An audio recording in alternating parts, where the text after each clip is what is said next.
वो जो लौट आए तो पूछना और देखना ना उन्हें गौर से, जिन्हें रास्ते में खबर हुई कि ये रास्ता कोई और है। नमस्कार, मैं जनवक्ता श्री ओम गौतम और मैं ऐसा इसलिए कह रहा हूं कि हमारे देश के सुप्रीम कोर्ट को, सीजेआई महोदय को एक लंबे समय के बाद ये एहसास हुआ है कि एसआईआर को लेकर अब तक जो वो सुनवाई कर रहे थे, खासकर वेस्ट बंगाल के मामले में, उसमें कोई झोल है ही नहीं। और ये बात खुद स्वीकार की है या फिर इशारों इशारों में कही है सीजेआई जस्टिस सूर्यकांत ने। हम ये बात शुरू से कह रहे थे, जब बिहार एसआईआर का मामला था, उसके निर्णय को रिजर्व रख लिया गया था और उसके बाद वेस्ट बंगाल का मामला जब आया था, तब हमने यही कहा था कि एसआईआर में दिक्कत नहीं है, बल्कि दिक्कत तो उन वकीलों में है जो पश्चिम बंगाल सरकार या ममता बनर्जी की तरफ से या फिर अन्य किसी राज्य की तरफ से इसको गलत बताकर रुकवाने की साजिश कर रहे हैं।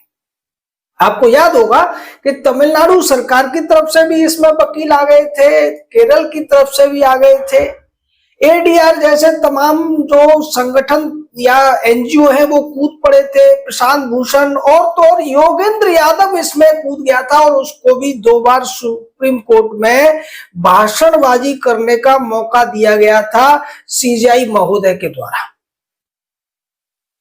एसआईआर को लेकर इतनी सारी बातें हुई, उन सब बातों के बाद में तमाम जो समय था सुप्रीम कोर्ट का, जो अन्य दूसरे मामलों के लिए खर्च हो सकता था, देश के करोड़ों जो लोग न्याय की आस में बैठे हुए हैं, खासकर सुप्रीम कोर्ट में जो 80,000 से ज्यादा केसेस हैं, उनमें से बहुत से केस निपटाए जा सकते थे। लेकिन हमारे देश की ये विडंबना है, ये बहुत बड़ा दुर्भाग्य है कि यहाँ पर जो राज्य सरकार या बड़े पैसे वाले नेता होते हैं या बड़े उद्योगपति होते हैं, वो अगर 8, 10 या एक आध दर्जन बड़े वकीलों को खरीद ले तो सुप्रीम कोर्ट के पूरे समय को हाईजैक कर सकते हैं। वही कुछ अरविंद केजरीवाल के मामले में देखने को मिला था और वही कुछ पिछले करीब 7-8 महीनों से ममता बनर्जी वेस्ट बंगाल के मामले में देखने को मिल रहा है। जब भी वेस्ट बंगाल का कोई मामला आता है, 5-5, 6-6 महंगे वकील खड़े हो जाते हैं, जिनकी अगर टोटल पर अपीयरेंस की फीस को इकट्ठा कर दिया जाए तो 1.5 से 2 करोड़ रुपए रोजाना की फीस बैठती है इन लोगों की, जो कि ओपन है। बगल में साइड में टेबल के नीचे कितना लेते हैं इसकी कहीं किसी को जानकारी नहीं है।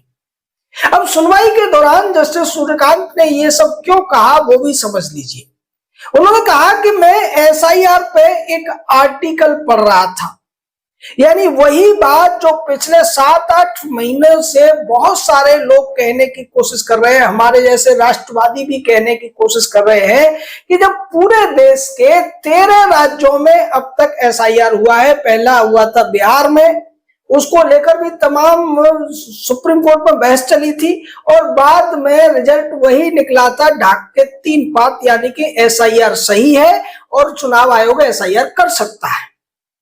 फिर इसको तमिलनाडु की तरफ से मुद्दा बनाया गया और दूसरे चरण में 12 राज्यों में एसआईआर की घोषणा हुई, जिसमें से 11 राज्यों, जो कि 3 राज्य है और मतलब 3 यूनियन टेरिटरी इसमें शामिल है और बंगाल को छोड़कर 8 राज्य है, उसके अंदर एसआईआर पूरी हो चुकी है।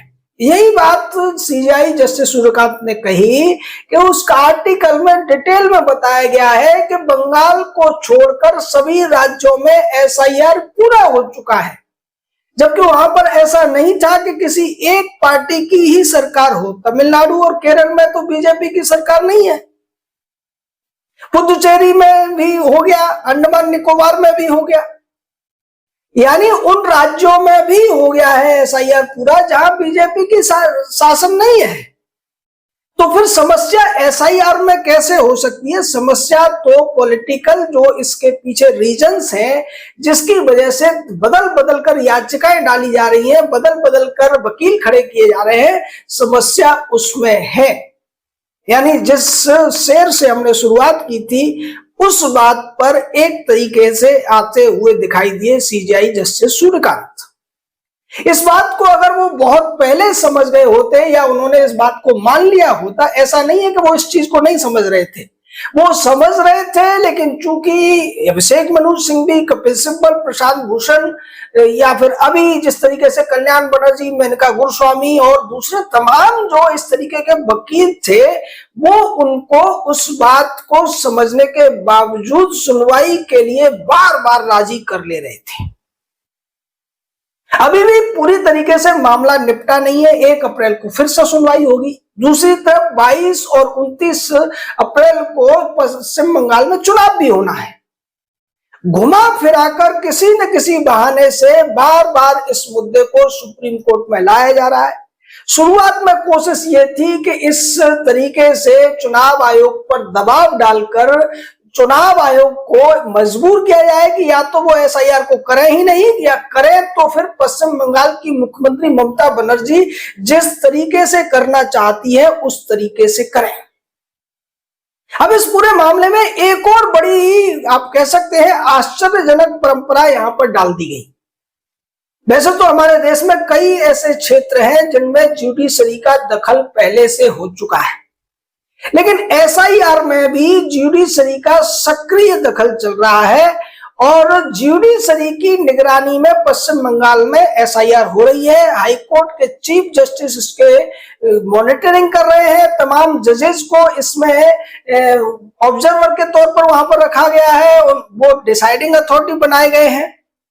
ये सब पहली बार हुआ है।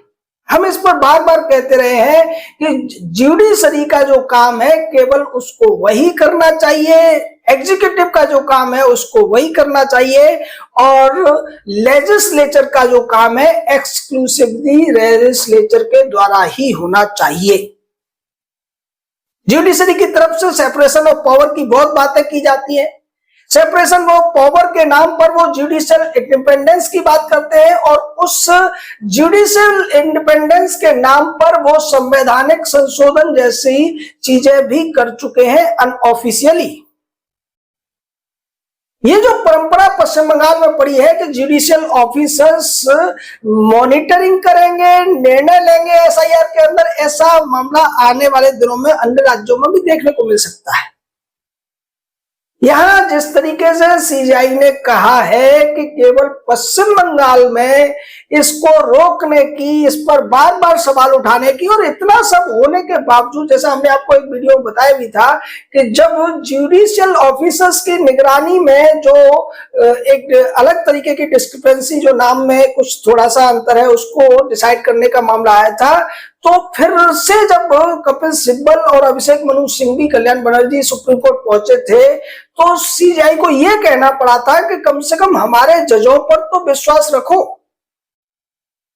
मामला क्या बन गया था कि चुनाव आयोग उन जजों को जो इसकी निगरानी कर रहे थे उनको ट्रेनिंग देने वाला था। पश्चिम बंगाल के मुख्यमंत्री का यह कहना था कि अगर ये लोग चुनाव आयोग से ट्रेनिंग लेंगे तो फिर तो ये उन्हीं की बात मानेंगे। अब इन ज्यादा बड़े अक्लमंदों को कौन समझाए कि भाई अगर जो फील्ड जजेस का है ही नहीं, उन्हें बेसिक चीजें तो समझनी पड़ेंगी ना एसआईआर की। अब कोई व्यक्ति है, क्रिकेट का बहुत बड़ा प्लेयर है, अगर उससे कहा जाए कि आपको फुटबॉल खेलनी है तो जाते ही तो वो फुटबॉल नहीं खेल पाएगा, या तो पैर में चोट लगा लेगा या फिर बॉल उसको पकड़ में ही नहीं आएगी। उसको फुटबॉल खेलने की बेसिक जानकारी लेनी पड़ेगी। बहुत बड़ा फुटबॉलर चाहे मेसी हो या पेले हो, अगर उनको क्रिकेट की बॉल थमा दी जाए तो शायद वो सीधे तरीके से बॉलिंग भी नहीं कर पाएंगे। शतरंज के खिलाड़ी को आप बैडमिंटन खेलने भेज दीजिए तो उसको भी बेसिक चीजें तो समझनी पड़ेंगी।